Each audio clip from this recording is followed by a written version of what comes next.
In August 2019, Doug Ford's Ontario government released a new health and physical education curriculum. The first mention of sexual orientation now makes an appearance in grade 5. The Government of Ontario's website says students learn, quote, about factors that may affect the development of a person's understanding of themselves and their personal identity, including their sexual orientation. To break down what that means, we spoke to the CEO of the Ontario Physical and Health Education Association, which helped consult the province on the latest curriculum. This learning is all about having every single student understand their self-concept, have them build confidence, have them build resilience, and have them be able to engage with each other. And a lot of the learning focuses on that. So an example of the way in which a teacher might explore this curriculum expectation is that they would talk about what it means what a self-concept means. And they would ask the students some prompting questions around: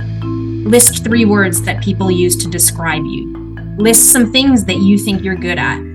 Talk about your interests, right? Like, these are all of the things that help us build out a self-concept. Gender identity and sexual orientation intersect with how a young person understands their self-concept. Meanwhile, gender identity first appears in grade 8, when students learn about, quote, gender identity, gender expression, and sexual orientation, and to identify factors that can help all young people to develop positive personal identities. The teacher would work through some terms and definitions. And again, these are all aligned to concepts like the Ontario Human Rights Code, and these are not invented concepts, but rather having students understand what is sex, what is gender identity, what is sexual orientation, what is gender expression. There are some definitional terms that help teachers, provide that learning. And then there are participatory activities where, the students would explore the connection between gender expression and gender identity and sexual orientation. And so there's a lot of understanding, like how our minds and how our hearts and how our bodies, connect to each other, and how young folks will experience their identities in that regard.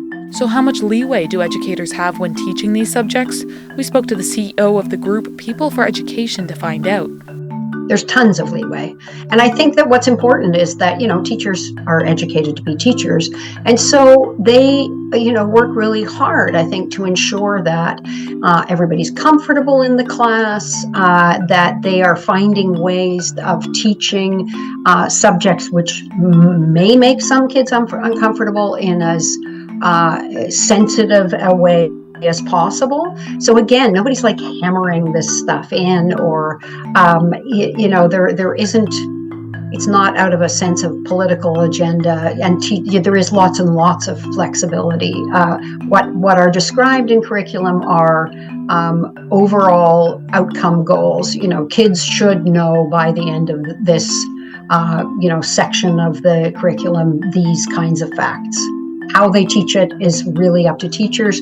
They're given examples of possible things to use, possible prompts, but it really is up to teachers how it's taught.